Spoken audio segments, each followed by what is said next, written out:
Buenas noches, hermanos, ¿cómo están? Bueno, le doy la bienvenida a cada uno de ustedes.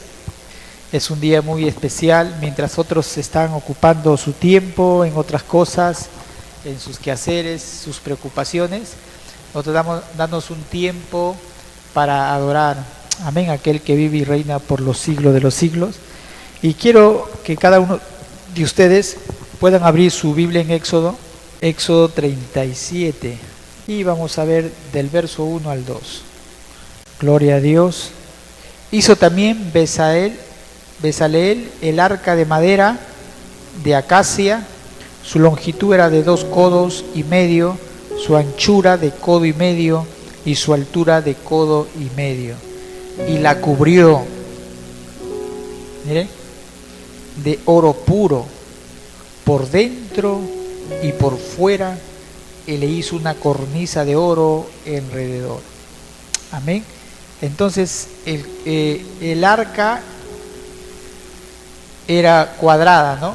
Tenía las medidas codo y medio, largo, ancho y altura. Era un cuadrado o un cubo perfecto, ¿no? Aquí estoy hablando del mobiliario, estoy hablando específicamente del arca y sus medidas. Ahí empieza en Éxodo. Yo quiero en esta tarde predicar acerca de la presencia de Dios. Es lo más importante, ¿amén? ¿Qué es lo más importante? La presencia de Dios. Y creo que hay una canción de Amancio, una mujer, que habla, dice, que vi hoy día, pero hay una música, una canción que dice: tu presencia es todo para mí, creo, una canción, ¿no? Bueno, hay otra mujer que habla, dice, y hay una canción en Argentina, creo que dice: al campo del diablo entré yo, ¿no? Para quitarle lo que me robó, ¿no? Es de la iglesia Rey de Argentina, ¿no? Y más o menos igual la letra es de una canción de Amancio que dice: yo le arrebato mi salud, le arrebato, ¿no? Al diablo y todo, ¿no? Y hay un predicador que es un hombre muy sabio, ¿no? Es un pastor, él es de Centroamérica.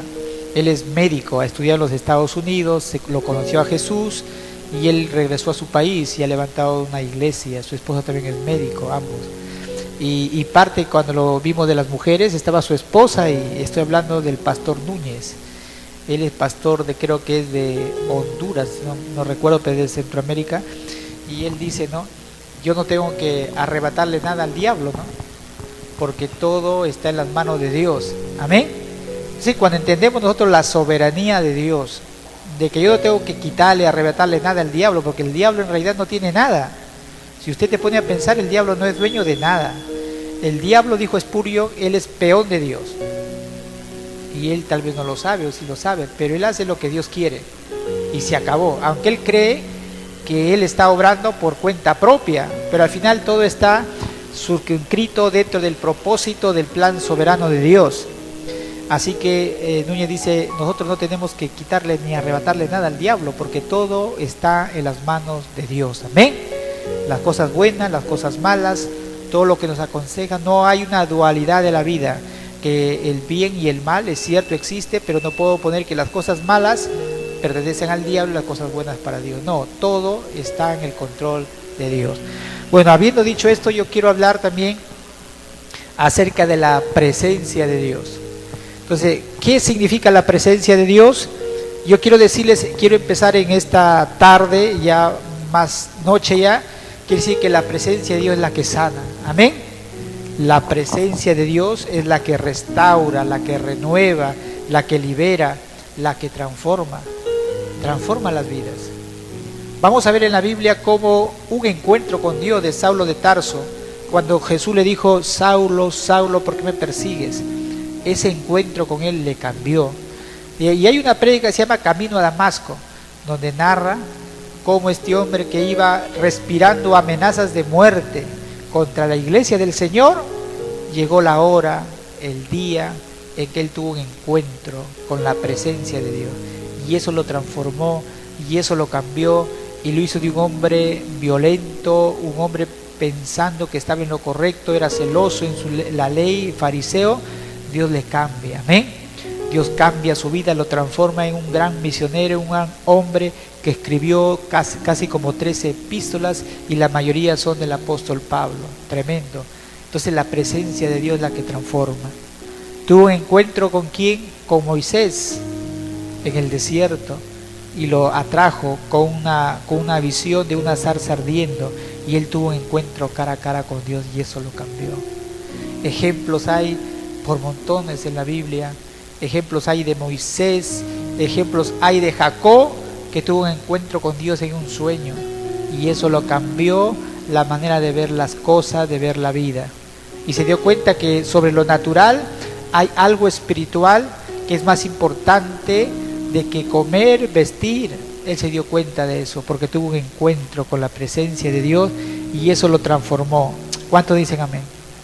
Amén. ¿Cuántos queremos la presencia de Dios?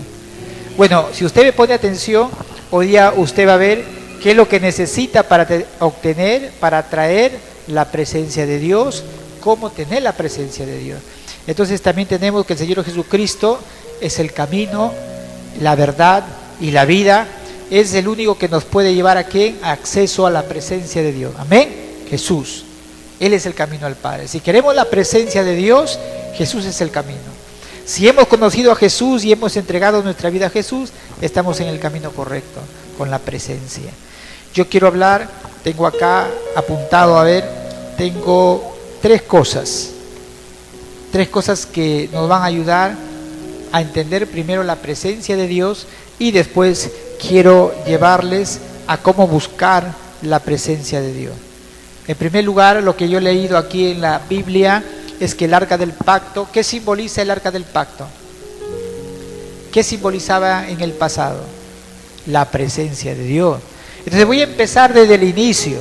Si yo quiero predicar acerca de la presencia de Dios, tengo que entender cómo era el pensamiento hebreo, judío, de la presencia de Dios. En Primera de Samuel, vamos ahí nada más, Primera de Samuel rápidamente, capítulo 4. Vamos a ver cómo ellos conceptualizaban la presencia de Dios. Dice así, 4, 5 al 7.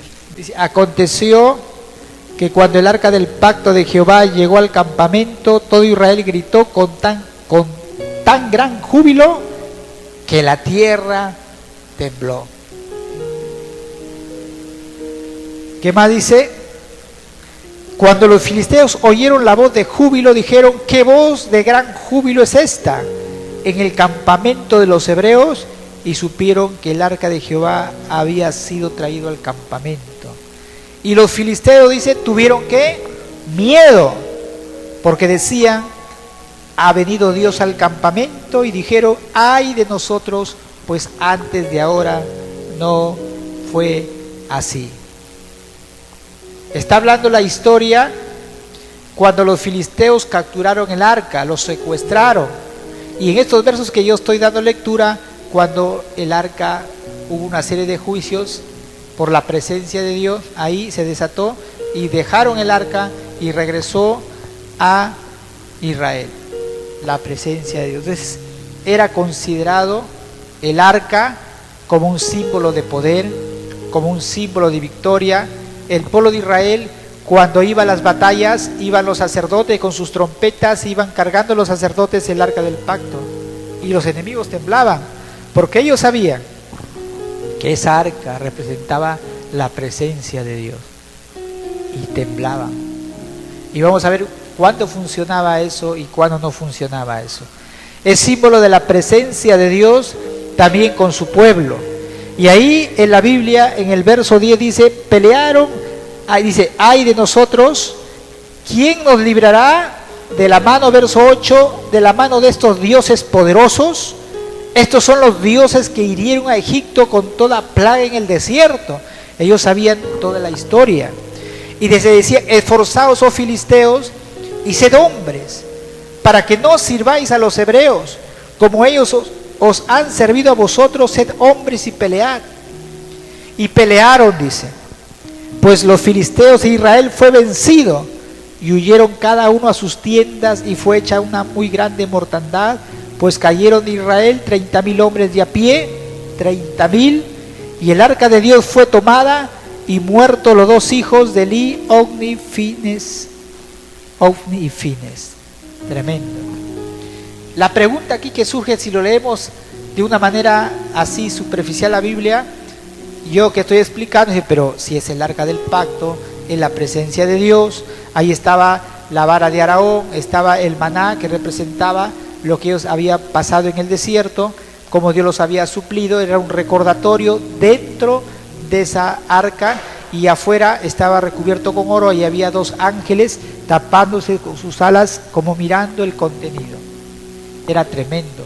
Dios había hecho los planos, Dios había dado el diseño, les dotó de sabiduría a ciertos jóvenes y ellos diseñaron todos ese mobiliario acerca de eso. Entonces, si es que significa la presencia de Dios, ¿por qué fueron derrotados? Si significa esa arca la presencia de Dios, ¿por qué fueron vencidos, avergonzados y muertos 30.000 personas? Y muchas veces pasa eso, queridos hermanos, en nuestra vida. ¿Amén? A veces nosotros nos podemos reunir y hay mucha gente que son cristianos, que saben la Biblia de memoria, que recita los versos, que viven una vida aparente, pero hay derrotas en su vida. Y casi similar, como Israel, que solamente lo tenía el arca, pero no había resultados, no había victoria, eran derrotados por sus enemigos. ¿Sabe cuáles son los motivos de la derrota? ¿Quieren saber por qué hubo derrota a pesar que tenían el arca? Porque en el pueblo de Israel había mucha religión. Amén. Y dentro de las iglesias en este tiempo también hay mucha religiosidad. ¿Qué es la religiosidad? Es cuando, por ejemplo, en una iglesia hay problemas o dificultades y dicen, esa iglesia que escuché por ahí, esa iglesia está maldita. Yo hago una pregunta: ¿puede la iglesia del Señor ser maldita? Si fuera así, entonces no sería iglesia del Señor. No sería. Hay que tener mucho cuidado con lo que decimos, porque cuando nosotros hablamos y repetimos cosas, de la gente habla, ellas mismas están lanzando cosas que no son. Había mucha religión. En las iglesias también hay mucha religiosidad. No que tienes que vestirte así, si no tu oración no va a llegar a la presencia de Dios. Las mujeres tienen que vestirse así, la ropa así, religiosidad. El pueblo de Israel se había vestido de mucha religiosidad. Jesús, cuando estuvo en la tierra, le dijo: hay sepulcros blanqueados a los fariseos. Por fuera están bonitos, adornados, pero por dentro están podridos como huesos secos, como pestilentes. Aman los primeros lugares, recorren mar y tierra por un seguidor, un discípulo, pero lo hacen 1000 veces seguidor o discípulo del infierno. Había mucha hipocresía, había mucha soberbia. Las tradiciones de los hombres estaban por encima de la palabra de Dios. Es igual lo que la Iglesia Católica ahora, sus tradiciones están por encima de la palabra de Dios. Es lo mismo, no ha cambiado. ¿Qué más había? Había inmoralidad en el sacerdocio. Una iglesia empieza, miren, se espera, una iglesia puede marchar cuando todavía hay pecado dentro de la iglesia, es decir, en los miembros. Pero ¿sabe cuándo se viene a destruir una obra? Cuando el pecado viene de la cabeza. ¿Sí me están entendiendo? Cuando se pudre desde arriba, cuando el líder. Se puede esperar que un miembro de banca pueda tener seguro por ahí sus cosas, pero de un siervo de Dios, un sacerdote, no.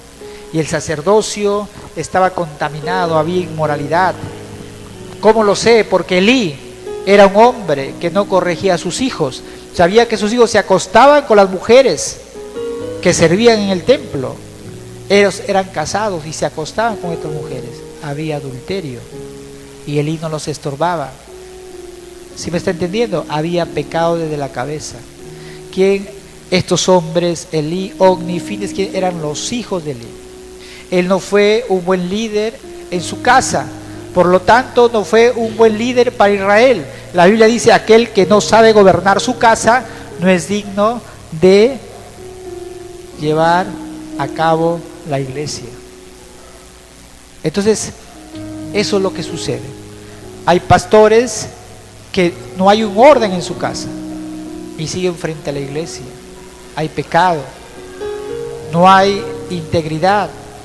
Y eso es lo que había en el pueblo de Israel. Y es por eso que a pesar que tenían el arca, ellos eran derrotados. Porque cuando no hay integridad, cuando no hay santidad, eso sucede. ¿Qué significa Elí? Significa elevado, ascendido. Él fue honrado por Dios. Él fue honrado y él era de la clase de Aarón, era descendiente del linaje de Aarón. Y cuando Dios le empieza a dar a cada uno de ellos su heredad, terrenos, llega a Aarón, a su familia, a la tribu de Leví, y dice: ¿sabe qué? Ustedes no tendrán heredad porque yo seré su heredad, yo soy su porción. Y la pregunta es: qué gran privilegio, ¿no?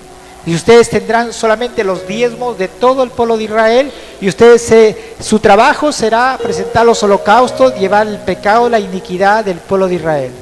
Tremendo cuando dice: tu heredad soy yo, mi porción. Ellos tuvieron la mejor parte. Amén.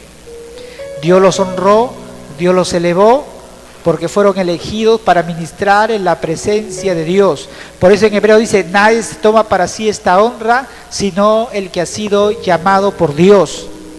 Y prevalece. Pablo lo cita en Romanos. Repita conmigo: porque nadie toma para sí esta honra, sino el que ha sido llamado por Dios. Y Dios sigue levantando, Dios sigue llamando. Pero tiene que tener ciertas cuestiones, ciertos requisitos. Pero hoy en día con mi esposa vemos por las redes que se levantan personas que salen de una iglesia, después plantan su iglesia, de ese lugar vuelta se separan, se ponen y comienzan, porque han visto, hermanos, que eso de la iglesia, eso de tener una iglesia es un negocio, lo ven más como un negocio. Amén. Porque, ¿saben por qué? Porque en Colombia y en Centroamérica es el país del desorden. Es el país donde aparecen apóstoles, profetas de un día para otro, hay un desorden tremendo.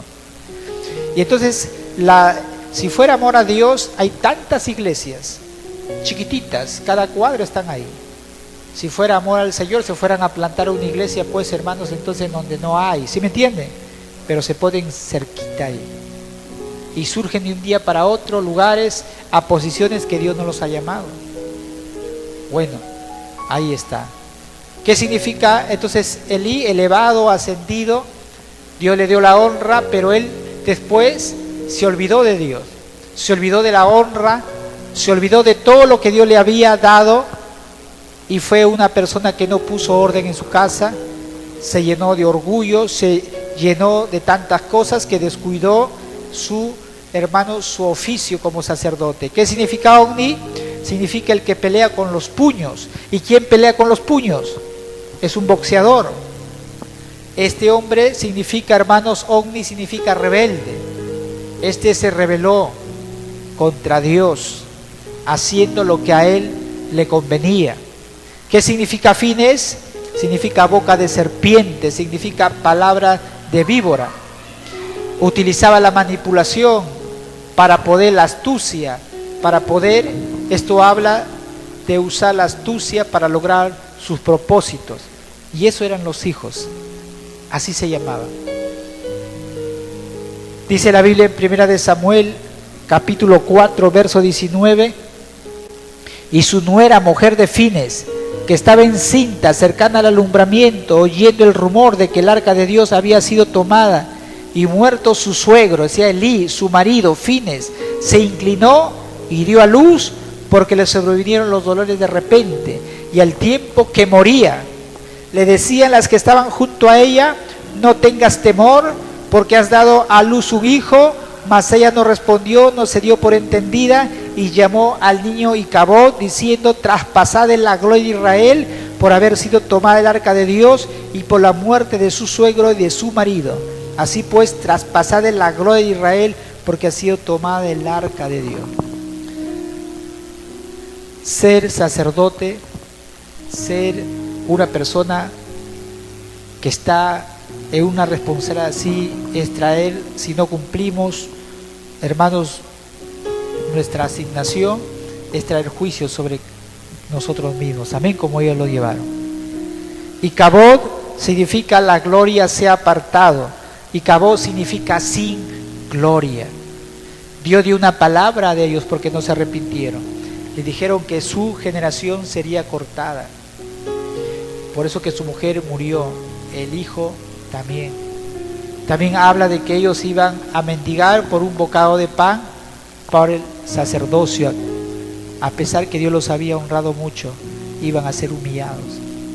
Dios declaró esas palabras por medio de Samuel, le dijo a Samuel, porque eran personas que no eran temerosas, que menospreciaron la palabra de Dios, menospreciaron el servicio de Dios, menospreciaron, hermanos, la liturgia de Dios.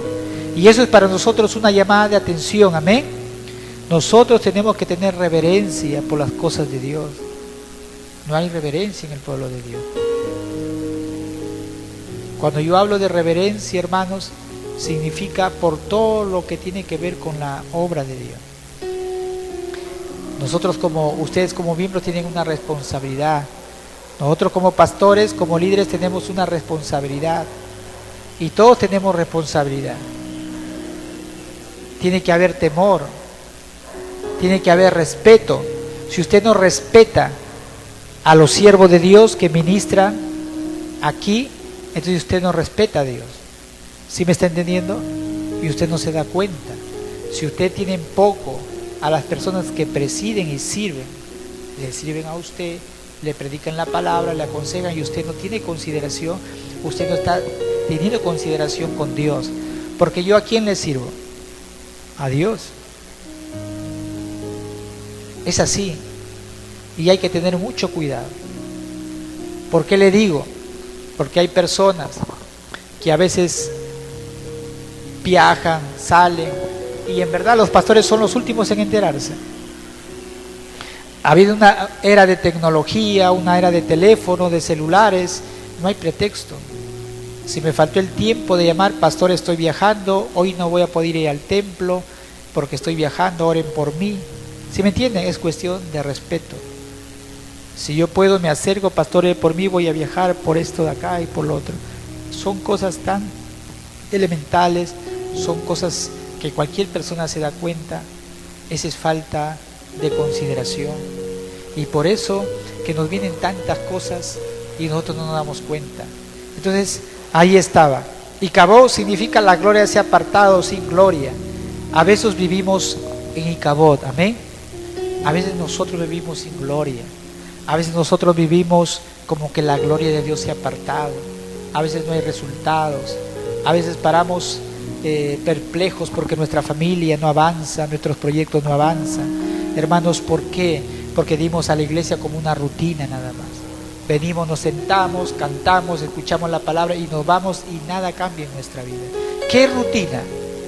Una rutina es como que tú, por ejemplo, tienes que levantarte todos los días a poner tu desayuno a las 7 de la mañana a la hora que tú quieras, todos los días.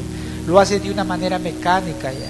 ¿Sí me están entendiendo? Lo haces de una manera que ya no necesitas ya pensar mucho.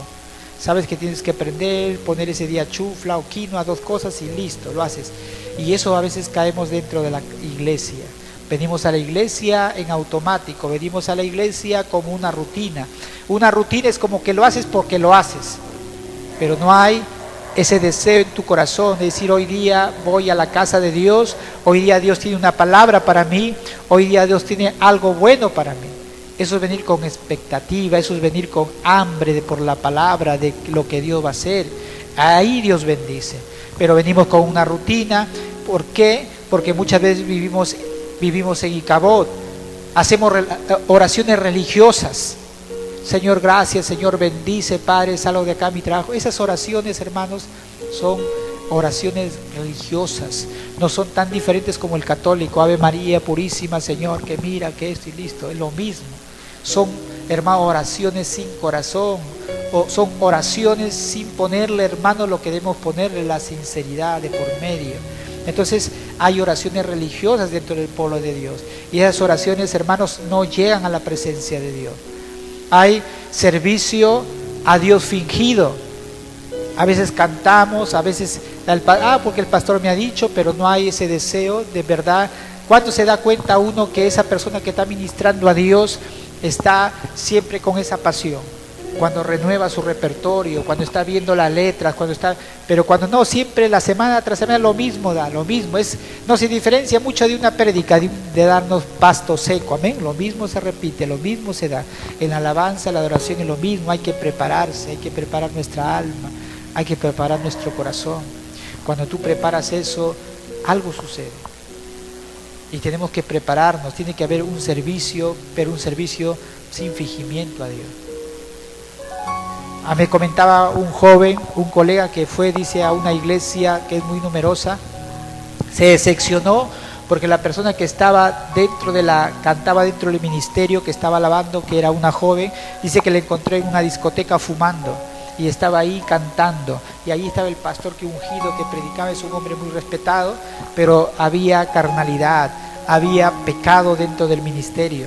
Y él fue, como todavía no estaba comprometido, se iba a las discotecas a tomar y lo vio a la joven ahí tomando y fumando y el domingo cantando. Eso es lo que hay, hermano. Hay un servicio fingido. La gente no quiere saber nada porque hay doble moral. Se dice una cosa y se hace otra. Y eso aplica para todos, hasta para predicadores, para pastores. Entonces, hermanos, hay deshonestidad en el corazón. Hay, hermanos, no somos honestos. Muchas veces estamos aquí, nuestros pensamientos están en otro sitio planeando cosas que no debemos. Estamos otras cosas, no somos sinceros. Con mi esposa estábamos hablando justamente, le decía que nosotros, por experiencia, ya cuando hemos dado cabida a otras personas que nos han dicho queremos nosotros asistir por lo general, casi un gran porcentaje, a la iglesia, pero ya han venido de otro lugar con ciertas cosas en su cabeza, es difícil nuevamente sacar o que saquen esas cosas y metan esta palabra en su cabeza. ¿Sí me entiende?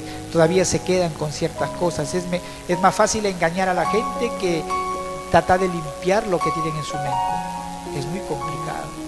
Para eso se requiere mucha humildad. La persona que en verdad tiene un corazón sincero se siente y dice voy a analizar, dejar mis prejuicios, mi teología, lo que me enseñaron. Si que no está conforme a la palabra de Dios, yo lo desecho y tomo lo que está en este libro. Examino lo bueno, examinarlo todo y retener lo bueno, pero muy pocas personas hacen eso. A las personas les gusta lo emocional, les gusta la gritería, les gusta que le profeticen, que le digan Dios te va a bendecir, pero ¿cómo quieres que los bendigan si son hipócritas? ¿Cómo quieren que los bendigan si no hay santidad? ¿Cómo quieren que los bendigan? Ni siquiera ofrendan, ni siquiera diezman, ni siquiera cumplen lo que está en esta Biblia. Y hay muchos jóvenes que dicen Señor, yo quiero hacer tu voluntad. Pero la Biblia habla de cosas tan sencillas, básicas, que ni obedecemos, y quiero que Dios nos revele su voluntad. Él no nos va a revelar nada si no cumplimos lo básico que está aquí en esta Biblia. Estamos odiando, estamos desobedeciendo a los padres, estamos siendo hipócritas, entonces Dios no va a obrar ni va a revelar nada. Amén.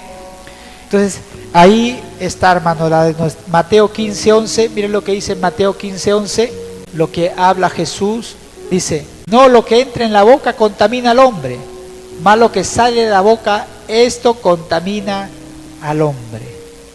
¿Qué contamina al hombre? Lo que sale de la boca. Porque lo que sale de la boca es lo que está en el corazón. Entonces tenemos que tener cuidado con nuestro corazón. Si nuestro corazón es malo, van a salir palabras malas. De la abundancia del corazón habla la boca. Y Jesús dijo: este pueblo de labios me honra, mas su corazón está lejos de mí. Y así hay mucha gente. Quiero hablar también de la segunda. Yo he hablado del arca del pacto, que representa por qué Israel perdía sus batallas. En segundo lugar, la actitud del rey David respecto a la presencia de Dios. En el reinado de Saúl, quiero decirle que el arca no fue una prioridad. ¿Por qué? Porque lo que he leído es que el arca estaba secuestrada durante todo el reinado de Saúl. Amén. Lo tenían los filisteos. Y Saúl no se le dio por nada. Él no le importó. Y él reinó 40 años. Dios le dijo a David: tú vas a ser rey. Pero él no se desesperó. Esperó el tiempo de Dios. 40 años después que él murió, recién Dios lo levantó y se cumplió la palabra sobre su vida. 40 años. Pero, hermanos, el arca no fue una prioridad en este hombre. No hubo sacerdocio, pero estuvo el arca pero no estuvo el arca de Dios. No había. Saúl simboliza la religión. ¿Qué más simboliza Saúl? La apariencia, la popularidad de un gobierno sin Dios, de un gobierno sin gloria. Él veía que en los periódicos la gente necesitaba y les daba, era popular, vivía de las encuestas, le daba lo que querían, él no le interesó. Entonces fue un gobierno sin Dios, fue un gobierno construido en las capacidades de un hombre, sin la bendición y el favor del Señor. Y eso es lo que sucede en las naciones. Hay muchas naciones que viven sin el favor de Dios. Amén. ¿O qué nación hay que vive con el favor de Dios? No lo hay, ni uno. Todo se mueve por la política, todo se mueve por las encuestas, todo se mueve por los canales de televisión. La popularidad del presidente está en el 30%. Y los países se desesperan por elevar esa popularidad y hacen muchas cosas con tal de ser populares. Ahí está. En Primera de Crónicas 13, 2 al 3, dice que David manifestó su pasión por la presencia de Dios. Primera de Crónicas 2 al 3 dice: y dijo David a toda la asamblea de Israel: si os parece bien y si es la voluntad de Jehová nuestro Dios, enviaremos a todas partes por nuestros hermanos que han quedado en todas las tierras de Israel, y por los sacerdotes y levitas que están con ellos en sus ciudades y ejidos, para que se reúnan con nosotros y traigamos el arca de nuestro Dios a nosotros, porque desde el tiempo de Saúl no hemos hecho caso de ella. Y dijo toda la asamblea que se hiciese así, porque la cosa le parecía bien a todo el pueblo. Entonces no había sacerdotes. Los sacerdotes estaban trabajando, sembrando, no estaban haciendo su trabajo para el cual Dios los había llamado. En todo el tiempo de Saúl no había el arca del pacto, lo que les había dicho, pero David manifestó su pasión por la presencia de Dios. David realmente fue un hombre bendecido, amén, más allá de lo que él pecó. Pero ¿sabe lo que había en este hombre? Por eso Dios le dice que era conforme a su corazón. Y si Dios lo dice, una pasión por la presencia de Dios. ¿Cuántos quieren tener eso, hermano? Una pasión por la presencia de Dios. El deseo por ver la manifestación de la gloria divina. ¿Cuántos queremos ver la manifestación de la gloria divina? ¿Cómo queremos ver aquellos tiempos gloriosos, aquellos tiempos? Porque Dios no ha cambiado, Él es el mismo ayer y hoy por los siglos de los siglos. Entonces, hermanos, David sabía que un buen gobierno se hace de la mano de Dios. Saúl le dio la espalda a Dios y sabemos cómo terminó Saúl, amén. Él murió su hijo. En este último punto es cómo traer la presencia de Dios. Primera de Crónicas 15, 11, vamos a ver que la Biblia acá que nos dice, y llamó David a los sacerdotes Sadoc y Abiatar, y a los levitas Uriel, Asaías, Joel, Semaías, Eliel y Aminadab, y les dijo: vosotros que sois los principales padres de las familias de los levitas, ¿qué dice? Santifíquense vosotros y vuestros hermanos, y pasad el arca de Jehová, Dios de Israel, al lugar que le he preparado. Pues por no haberlo hecho así vosotros la primera vez, Jehová vuestro Dios nos quebrantó. Amén. Y por cuanto no le buscamos según su ordenanza, así los sacerdotes y los levitas se santificaron para traer el arca de Jehová, Dios de Israel. Ahí está. Y los hijos de los levitas trajeron el arca de Dios puesta sobre sus hombros en las barras, como lo había mandado Moisés, conforme a la palabra de Dios. ¿Cómo traer la presencia de Dios? ¿Cuántos desean la presencia de Dios? ¿Cuántos tienen una pasión por la presencia de Dios? Por eso dice, la presencia de Dios es lo más importante. Cuando tú entiendes eso, cuando tú entiendes que la presencia de Dios es lo más importante, entonces tú estás a un paso de manifestar su gloria o de ver su gloria. Pero si todavía en tu vida todavía están las cosas materiales, todavía estás pensando en cosas, todavía estás pensando en cosas que todavía tu corazón está por ahí, y no es la presencia de Dios tu prioridad, entonces no va a suceder nada en tu vida. Tienes que tener una pasión. A mi esposa, por ejemplo, le gusta mucho, tiene una pasión también por las verduras, que los nutrientes, lo escucho que para ahí esto y me habla, le escucho, no entiendo yo, pero bueno, ahí tiene una pasión y le gusta, porque aparte de servir a Dios tenemos nuestros intereses y pasiones muy aparte, pero por encima de esos intereses de nuestra verdadera pasión, y el primer lugar lo tienen que ocupar las cosas de Dios, amén. Y para David eso era la presencia de Dios, y David, hermanos, dice que primero hay que consagrarse. Si tú quieres la presencia de Dios, hay que santificarse, amén. ¿Qué significa santificarse? Consagrarse, dedicarse, purificarse. ¿Y cuántos de nosotros queremos dejar el pecado? ¿Cuántos de nosotros queremos dejar ya tantas cosas, pleitos, contiendas? Y tenemos que purificarnos, santificarnos, porque queremos traer la presencia de Dios a nuestras vidas, amén. Y nosotros como pastores queremos traer la presencia de Dios a nuestro ministerio, a nuestro hogar, a nuestra familia, porque la presencia de Dios es lo más importante para nosotros, amén. Es lo más importante. Debemos seguir el diseño y el modelo de Dios. ¿Por qué David le dice en el verso 13 que primero fueron quebrantados? ¿Saben por qué? Porque cuando David mandó a traer el arca la primera vez, el mundo dice que lo traían, hermanos, jalado por bueyes. Así traían a sus dioses, los filisteos, lo jalaban y lo llevaban y cargaban.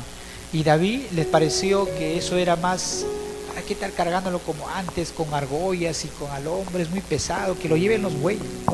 La modernidad, pero eso no era el diseño, eso no era la voluntad de Dios. Dios había determinado a Moisés que hubiera unas argollas en el arca y pusieran unos palos y los sacerdotes lo cargaran. Los sacerdotes, no los bueyes.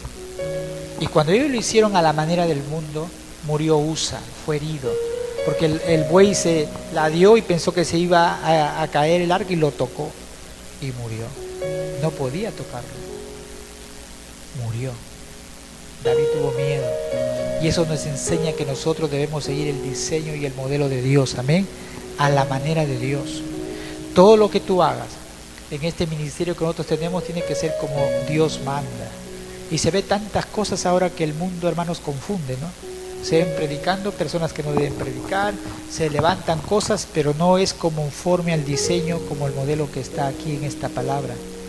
Entonces no es suficiente, hermanos, tener buenas intenciones. Es importante hacerlo como Dios dice, amén. Dice que el camino al infierno está pavimentado de buenas intenciones. Es decir, mucha gente va ahí porque solamente se quedaron en buenas intenciones. Pero para Dios, servirle a Él y traer la presencia de Dios, no vale solamente buenas intenciones, sino hacer como Dios manda. Amén. Como Dios manda. Debemos también ser sinceros. Nuestro amor debe ser sincero por Dios. David significa querido, David significa amado, elegido de Dios, uno que ama. Y Jesús le dijo a Éfeso, dijo, tengo contra ti una cosa, le dijo, que has dejado tu primer amor. ¿Cuánto de nosotros, si nos empezamos a analizar, cuánto dejamos nuestro amor del principio, tu primer amor, nuestro amor del principio?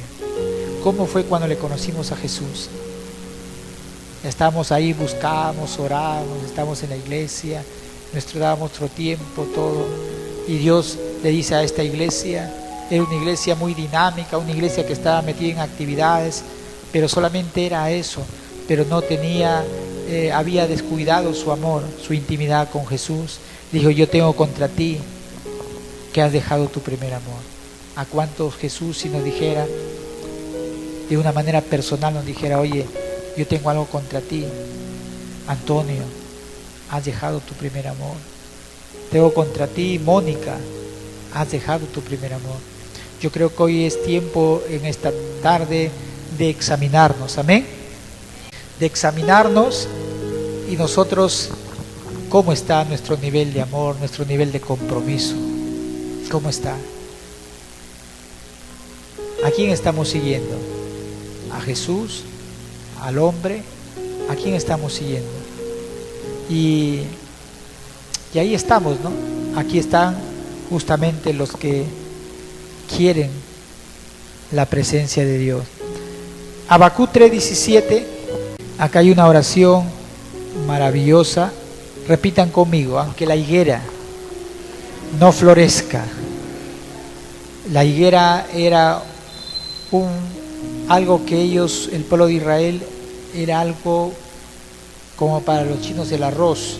Aunque la higuera no florezca, las vides, la uva, no haya frutos, aunque falte el producto del olivo, el aceite y los labrados no den mantenimiento, y las ovejas sean quitadas de la majada y no haya vaca en los corrales, con todo yo me alegraré en Jehová y me gozaré en el Dios de mi salvación. Qué tremenda oración de Habacuc. ¿Por qué estaba así? Porque en ese momento Babilonia estaba azotando al pueblo de Israel por su pecado. Babilonia venía con su ejército y, hermanos, destruía todo, viñedos, se llevaba ganados, destruía todo. Iba a haber hambre, guerra, pestes, y el profeta Habacuc sabía eso, y él dice: aunque la higuera no florezca, aunque se vea un tiempo tenebroso, un tiempo de oscuridad, un tiempo de necesidad, un tiempo difícil, incierto, como nosotros nos ha tocado vivir con esta pandemia. Aunque la higuera, dice, porque él dice más arriba: cuando sube el pueblo, el que lo invadirá con sus tropas. Verso 16. Y él dice: aunque la higuera no florezca, ni en las vides haya fruto, y aunque falte el producto del olivo, y si las ovejas no haya nada, con todo yo me alegraré en Jehová y me gozaré en el Dios de mi salvación. ¿Qué es lo que nos queda, hermanos? Nuestra fe, amén. Nuestra confianza en Dios. La presencia de Dios cambia nuestra perspectiva de toda situación, por más difícil que parezca.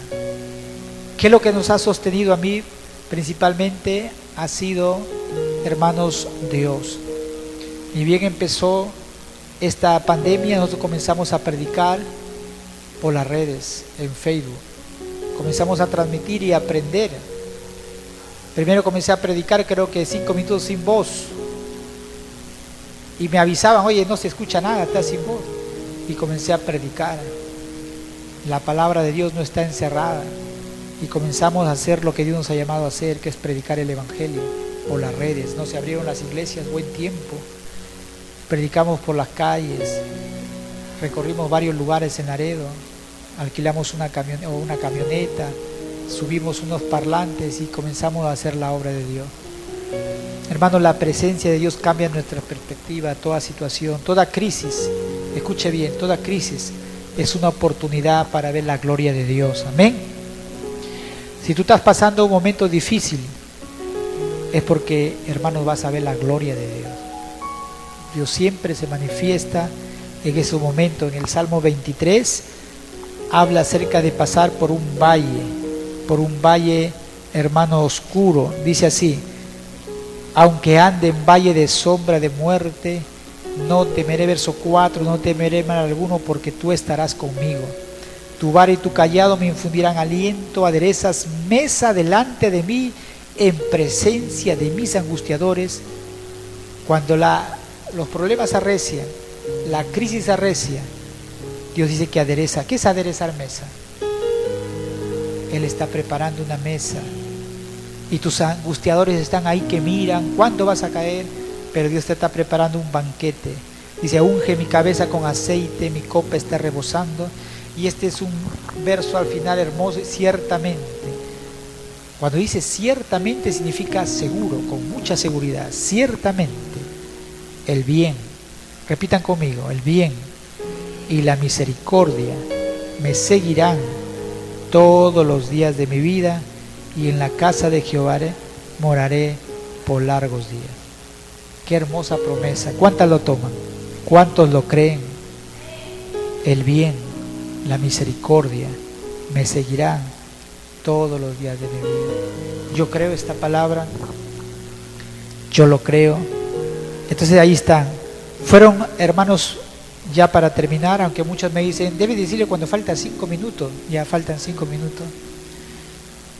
Fueron los buscadores de la presencia de Dios quienes destacaron en la Biblia, ¿o no?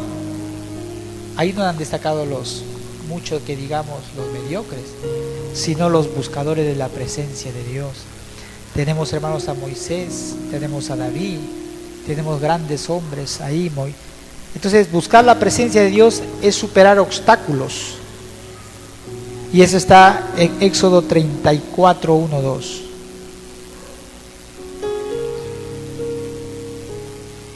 Éxodo 34, solamente voy a leerlo.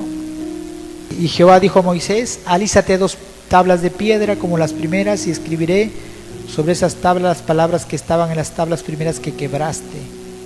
Prepárate pues para la mañana y sube mañana al monte de Sinaí y presente ante mí sobre la cumbre del monte. ¿Qué había pasado? Buscar la presencia de Dios es superar obstáculos. Moisés había quebrado en su enojo las primeras tablas, y llevar 2 tablas, hermanos, significa de piedra, es llevar un peso extra sobre su cuerpo, ¿sí o no? Porque los tuvo que cargar. Llévate tú 2 tablas de piedra, que tal vez serían de este tamaño. 2 tablas hay un espesor, digamos, ¿qué espesor? Y nadie lo ayudó, y él subiendo con las tablas, cargando las tablas, y a la hora que lo quebré, nuevamente las tablas cargando. Eso es superar obstáculos, tener paciencia. Es decir, bueno, la fregué la primera por mi enojo, pero bueno, voy nuevamente a seguir para que Dios escriba nuevamente con su dedo, nuevamente. Entonces, él tenía anhelo de la presencia de Dios. No le fue difícil, subió nuevamente, fue obediente.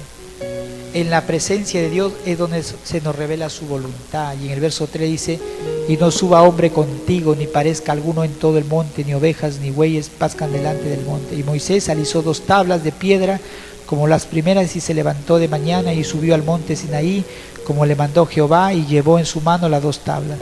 Y Jehová descendió en la nube y estuvo ahí con él, proclamando el nombre de Jehová, y pasando Jehová por delante de él, proclamó: Jehová, Jehová, fuerte, misericordioso, piadoso, tardo para la ira y grande en misericordia y verdad, el que guarda misericordia, millares, que perdona la iniquidad, la rebelión y el pecado, y que de ningún modo tendrá por inocente al malvado, que visita la iniquidad de los padres sobre los hijos de los hijos, hasta la 3ª y 4ª generación. Entonces Moisés, apresurándose, bajó la cabeza hacia el suelo y adoró, y dijo: si ahora, Señor, he hallado gracia en tus ojos, vaya ahora el Señor en medio de nosotros, porque es un pueblo de dura cerviz, y perdona nuestra iniquidad y vuestro pecado, y tómanos por tu heredad. Y él contestó: he aquí, yo hago pacto delante de todo tu pueblo, y haré maravillas que no han sido hechas en toda la tierra, ni en nación alguna, y verá todo el pueblo en medio del cual estás tú la obra de Jehová, porque será cosa tremenda el que yo haré contigo.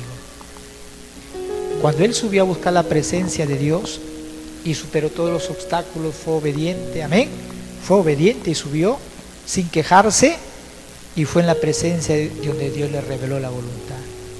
Hermanos, cuando nosotros buscamos la presencia de Dios, todas tus incógnitas, todas tus dudas, solo en la presencia de Dios, Él te va a revelar su perfecta voluntad para ti. Amén. Él te lo va a revelar. La presencia de Dios es la recompensa a los que lo buscan. En el 5 le dice: y Jehová descendió en la nube y estuvo ahí con él, proclamando el nombre de Jehová. Dice la Biblia que él descendió en una nube y escuchó la voz de Dios. La recompensa, hermano. Hay momentos y lugares donde la presencia de Dios se manifiesta de modo especial. Amén. De modo especial. El Señor recompensa abundantemente a quien le busca. La presencia de Dios es alcanzada por aquellos que que lo buscan con amor y que lo buscan perseverantemente, lo que lo buscan con constancia. Y el más grande honor que el ser humano pueda tener es su presencia. Amén. Es su presencia. Nos ponemos de pie en esta tarde. Así que el más grande honor que nosotros podamos tener, ¿está bien ese reloj? El más grande honor que tú puedas tener es la presencia de Dios. Amén. El más grande honor es servirle. El más grande honor es servirle, hermano. ¿Cuántos están motivados para buscar la presencia de Dios? Pero tenemos que tener santidad, santidad. Solo ahí vamos a encontrar respuestas que estamos buscando. Vamos a orar. Amado Jesús, te doy gracias, Jesucristo, Padre eterno, amado Espíritu Santo, por esta palabra, Señor. Padre, perdónanos si muchas veces ha habido cosas, actividades que han apartado, Señor, nuestro anhelo por buscar tu presencia. Pero muchas veces tú permites que sucedan cosas para acercarnos más a ti, para acercarnos, Padre, y buscar tu presencia.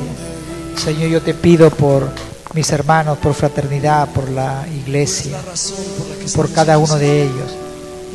Espíritu Santo, que tú produzcas el deseo de buscar tu rostro, de buscar tu voluntad, de buscar, Señor, hacer, Señor, tu voluntad en nuestras vidas. No lo hacemos por costumbre.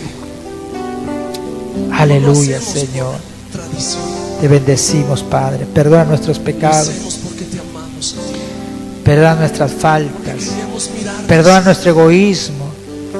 Perdona, Señor, Padre, cosas que hemos hecho, Señor, y hemos descuidado tu presencia, Señor. Ayúdanos, Padre, a ser constantes, perseverantes.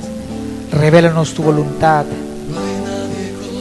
Señor, te pido por cada persona, Señor, que tú puedas, Señor, buscar, y tú puedas, Señor, atraer a las personas que tengan un corazón preparado, listo para ti, Señor. Que puedas quitar todas aquellas cosas que no te agradan, toda hipocresía, toda falta de sinceridad.